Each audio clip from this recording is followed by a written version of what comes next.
Hello everyone, welcome back to Himachal success book. आज हम discuss करेंगे 2 अक्टूबर 2022 के करंट अफेयर्स। सबसे पहले हम हिमाचल प्रदेश के करंट अफेयर डिस्कस करेंगे, उसके बाद कुछ इंपॉर्टेंट नेशनल और इंटरनेशनल करंट अफेयर डिस्कस करेंगे। इसके अलावा जो इसकी पीडीएफ है वो मिलेगी आपको टेलीग्राम चैनल पे। टेलीग्राम पे सर्च कीजिए हिमाचल सक्सेस बुक और वहाँ से आप इस सेशन की पीडीएफ प्राप्त कर सकते हैं। स्टार्ट करते हैं discussion. First question is, chief minister Jairam Thakur inaugurated art and craft culture centre Devlok at which place. मुख्यमंत्री जयराम ठाकुर ने किस स्थान पर कला और शिल्प संस्कृति केंद्र देवलोक का उद्घाटन किया। देखिए, हाल ही में मुख्यमंत्री जयराम ठाकुर कुल्लू दौरे पर गए थे और वहाँ पर उन्होंने art and craft culture centre इसका उद्घाटन किया और इसका नाम रखा गया है देवलोक। और ये जो है कुल्लू ज़िले के मनाली के नज़दीक में बराग्राम बिहाल एक जगह है, वहाँ पर इसे बनाया गया है। और इसका निर्माण जो है एशियन डेवलपमेंट बैंक के प्रोजेक्ट के अंतर्गत 40 करोड़ रुपए की लागत से किया गया है। Which of the following textiles craft of Himachal Pradesh is in the list of 50 exclusive and iconic heritage textile crafts of the India released by UNESCO? UNESCO द्वारा जारी भारत के 50 विशिष्ट और प्रतिष्ठित विरासत वस्त्र शिल्पों की सूची में हिमाचल प्रदेश का निम्नलिखित में से कौन सा कपड़ा शिल्प है? यह है हमारा चंबा रुमाल। तो हाल ही में यूनेस्को द्वारा एक लिस्ट जारी की गई है और इस लिस्ट में 50 exclusive and iconic heritage textile craft यानी कि 50 विशिष्ट और प्रतिष्ठित विरासत वस्त्र शिल्प है और ये सारे के सारे जो है ये भारत के हैं। ये पूरे भारत की लिस्ट जो है और 50 की लिस्ट जारी की गई है यूनेस्को के द्वारा। देखिए, जारी क्यों की गई है? क्योंकि ये जो क्राफ्ट बताए गए हैं ये हमारे इंटेलिजिबल कल्चरल हेरिटेज क्राफ्ट हैं और इनको बचाना काफ़ी ज़रूरी है और इनको बचाने में हमारी लैक ऑफ प्रॉपर इन्वेंट्री हो रही है और डॉक्यूमेंटेशन में उसमें कमी आ रही है, इसलिए इनको बचाने में काफ़ी दिक्कत आ रही है। तो यूनेस्को द्वारा ये एक अलार्म दिया गया है भारत सरकार को कि ये जो 50 विशिष्ट और प्रतिष्ठित विरासत वस्त्र शिल्प है इन्हें बचाया जाए और इनके लिए कार्य किया जाए। और ये लिस्ट है और इसमें टोटल 50 हैं और इनमें से एक है हमारा हिमाचल प्रदेश का चंबा रुमाल। इसको बचाने के लिए कुछ ना कुछ स्टेप लेने पड़ेंगे भारत सरकार को और राज्य सरकारों को। इसके अलावा बात करें यूनेस्को की फुल फॉर्म है United Nations Educational Scientific and Cultural Organization और वर्ष 1945 में इसकी स्थापना की गई थी। हेडक्वार्टर है इसका फ्रांस के पेरिस में। Mahendra Singh, who has been named as new captain of Bengaluru Bulls for pro kabaddi 2022, belongs to which district of Himachal Pradesh. Mahendra Singh, जिन्हें प्रो कबड्डी 2022 के लिए बेंगलुरु बुल्स के नए कप्तान के रूप में नामित किया गया है, हिमाचल प्रदेश के किस जिले से संबंधित है? ये मंडी जिले के रहने वाले हैं। मंडी जिले के बल्ह तहसील के रहने वाले हैं महेंद्र सिंह। और जो हमारा कबड्डी का लीग होता है प्रो कबड्डी लीग, इसमें जो 2022 में प्रो कबड्डी लीग खेला जाएगा उसमें एक टीम है, उसका नाम है बेंगलुरु बुल्स और उसका इन्हें कैप्टन बनाया गया है। Seema Kumari of Chamba district has won which medal in 5000 metre race in 36th national games.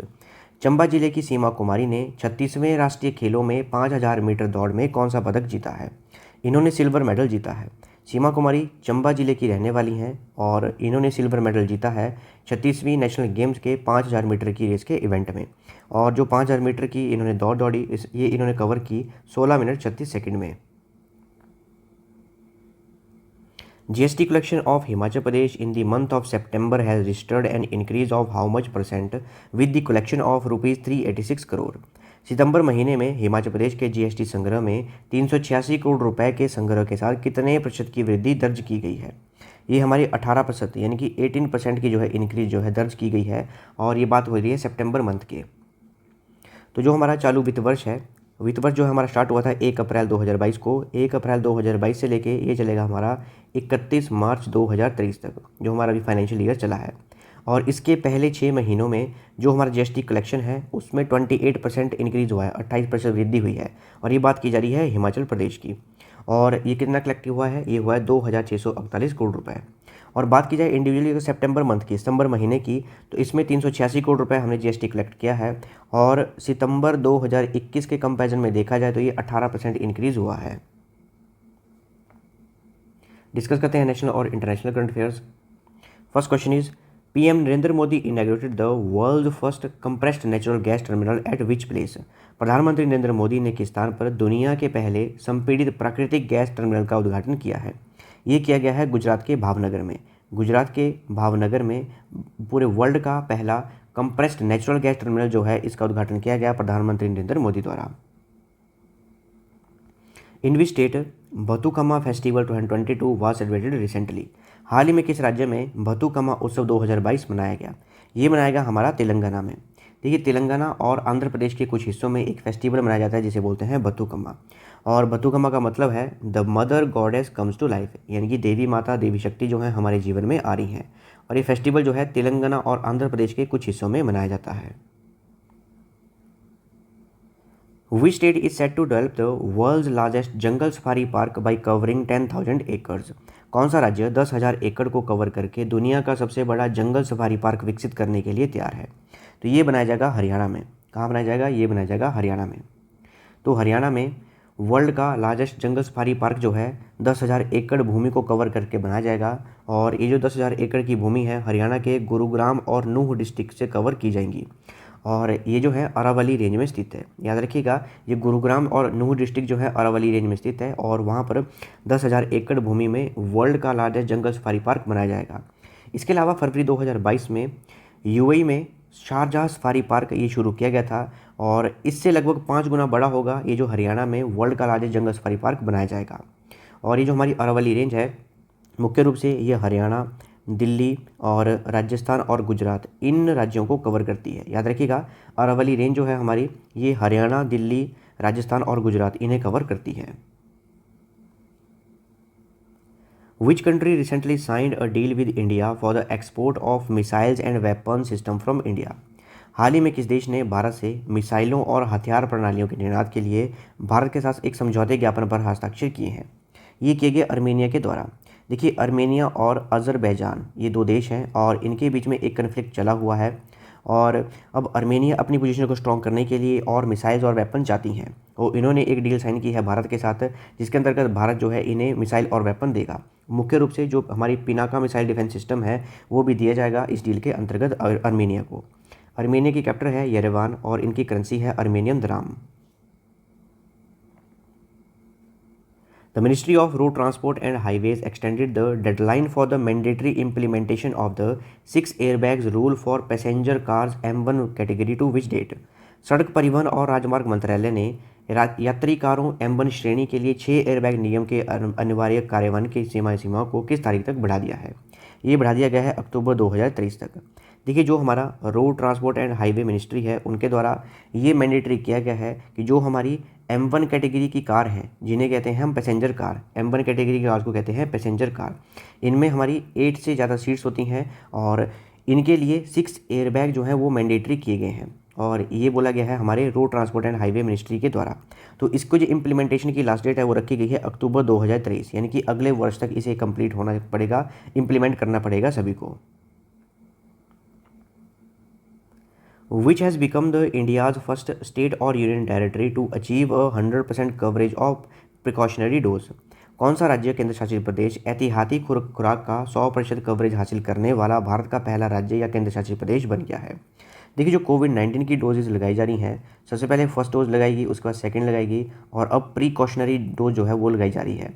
और प्रिकॉशनरी डोज कंप्लीट करने वाला 100% टारगेट अचीव करने वाला पहला राज्य या केंद्र शासित प्रदेश बन गया है वो है हमारा अंडमान एंड निकोबार। याद रखिएगा, अंडमान एंड निकोबार जो है पहला ऐसा राज्य या केंद्र शासित प्रदेश बन गया है पूरे भारत में जिन्होंने की 100% कवरेज कर दी है प्रिकॉशनरी डोज की। What is the name of copy of Braille version of Assamese dictionary received by Prime Minister Narendra Modi from Jayanta Mala Barua, member of Assam Legislative Assembly? Assam विधानसभा के सदस्य जयंत मल्ला बरुआ से प्रधानमंत्री नरेंद्र मोदी द्वारा प्राप्त असमिया शब्दकोश के ब्रेल संस्करण की एक प्रति का नाम क्या है? देखिए, जो असम का विधानसभा क्षेत्र है वहाँ के एक विधानसभा के सदस्य हैं जिनका नाम है जयंत मल्ला बरुआ। इन्होंने असम की ब्रेल वर्जन की डिक्शनरी जो है प्रधानमंत्री नरेंद्र मोदी को दी है और इसका नाम क्या रखा गया है? इसका नाम रखा गया है हेमकोश और खुद नरेंद्र मोदी ने इसके बारे में ट्वीट करके जानकारी दी थी। What is the rank of India as per the World Intellectual Property Organization's 15th Global Innovation Index 2022? विश्व बौद्धिक संपदा संगठन के 15वें ग्लोबल इनोवेशन इंडेक्स 2022 के अनुसार भारत का रैंक क्या है? काफ़ी इंपॉर्टेंट क्वेश्चन है ये और भारत का रैंक है वो है 40। तो हाल ही में जो हमारा वर्ल्ड इंटेलेक्चुअल प्रॉपर्टी ऑर्गेनाइजेशन है उनके द्वारा 15th ग्लोबल इनोवेशन इंडेक्स 2022 का रिलीज़ किया गया है और इसमें भारत का जो रैंक है वो है 40। इंपॉर्टेंट इसलिए है क्योंकि 2015 में इंडिया का रैंक था 81 और अब जो है 41 प्लेसेस अप हो चुका है, ऊपर उठ चुका है हमारा भारत और अब 40 रैंक हो चुका है हमारे भारत का और काफ़ी अच्छी ये खबर है भारत के लिए। इसके अलावा नंबर 1 पर है स्विट्ज़रलैंड और नंबर 2 पर है यूएसए। इसके अलावा जो ये ऑर्गेनाइजेशन है वर्ल्ड इंटेलेक्चुअल प्रॉपर्टी ऑर्गेनाइजेशन जो कि ग्लोबल इनोवेशन इंडेक्स जारी करती है, इसकी स्थापना 1967 में की गई थी। इसका डायरेक्टर जनरल है वो है डारेंग टांग और हेडक्वार्टर जो है वो स्विट्जरलैंड के जिनेवा में है। Name the country that recently collaborated with India on zero emission vehicles.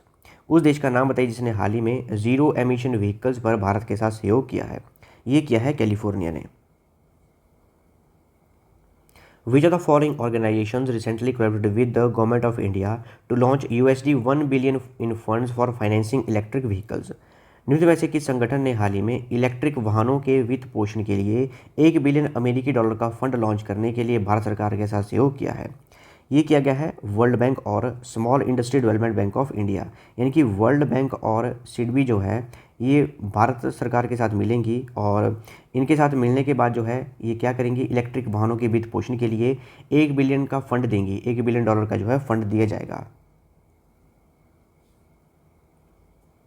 Name the organisation that recently signed an MOU with Google to ease searching the internet in Sanskrit. उस संगठन का नाम बताइए जिसने हाल ही में संस्कृत में इंटरनेट की खोज को आसान बनाने के लिए गूगल के साथ एक समझौते ज्ञापन पर हस्ताक्षर किए हैं। ये किए गए हैं Indian Council for Cultural Region. देखिए जब भी हम गूगल पे कुछ सर्च करते हैं उसे हम किसी न किसी लैंग्वेज में सर्च करते हैं, जैसे कि हमारी इंग्लिश लैंग्वेज है, जैसे कि हमारी हिंदी लैंग्वेज है, उसमें सर्च करते हैं। लेकिन अगर संस्कृत में सर्च करना चाहो तो उसमें भी आप सर्च कर सकते हैं। तो इसके लिए गूगल के साथ जो हमारा Indian Council for cultural relation है इन्होंने एक MOU साइन किया है और लगभग 100 सेंटेंसेस ऐसे प्रोवाइड किए गए हैं जो कि संस्कृत से कन्वर्टेड हैं हिंदी और इंग्लिश में, ताकि संस्कृत में भी हम कुछ ना कुछ सर्च कर सकें अब गूगल में। Who were recently appointed as the new brand ambassador of Hero MotoCorp Limited. हाल ही में हीरो मोटोकॉर्प लिमिटेड के नए ब्रांड एम्बेसडर के रूप में किसे नियुक्त किया गया है? तो ये है रामचरण, साउथ इंडस्ट्री के ये एक्टर हैं और इन्हें जो है हीरो मोटोकॉर्प लिमिटेड का ब्रांड एम्बेसडर बनाया गया है। Who is the author of the book Ambedkar a life. Ambedkar a life पुस्तक के लेखक कौन है? इस बुक को लिखा गया है शशि थरूर के द्वारा। The international day of non violence is observed on which date. अंतर्राष्ट्रीय अहिंसा दिवस किस तारीख को मनाया जाता है? जो हमारा international day of non violence है ये मनाया जाता है 2 अक्टूबर को और 2 अक्टूबर को गांधी जयंती मनाई जाती है, इसीलिए नॉन वायलेंस डे मनाया जाता है। कौन सा डे है ये है international day of non violence. और 2 अक्टूबर को जो है बर्थ एनिवर्सरी होती है महात्मा गांधी जी की और इनका जन्म 2 अक्टूबर 1869 को गुजरात के पोरबंदर में हुआ था और इस बार जो थी 153वां बर्थ एनिवर्सरी थी महात्मा गांधी जी की। 2 अक्टूबर 2022 was the 118th birth anniversary of which prime minister of India. 2 अक्टूबर 2022 को भारत के किस प्रधानमंत्री की 118वीं जयंती थी? तो ये थी लाल बहादुर शास्त्री की। लाल बहादुर शास्त्री जो थे सेकंड प्राइम मिनिस्टर थे हमारे भारत के और 2 अक्टूबर 2022 को इनकी 118वीं बर्थ एनिवर्सरी थी और इन्होंने एक नारा भी दिया था, वो दिया था जय जवान जय किसान। क्या नारा था? जय जवान जय किसान, इनके द्वारा एक नारा भी दिया गया था। तो ये थी हमारी डिस्कशन और अगर आपको इस सेशन की PDF चाहिए तो वो मिलेगी टेलीग्राम चैनल पे। टेलीग्राम पे सर्च कीजिए हिमाचल सक्सेस बुक और वहाँ से आप इस सेशन की PDF प्राप्त कर सकते हैं। इसके अलावा इंस्टाग्राम, टेलीग्राम, फेसबुक इन पे फॉलो कर सकते हैं। So thanks for watching video, do like, share and subscribe my channel.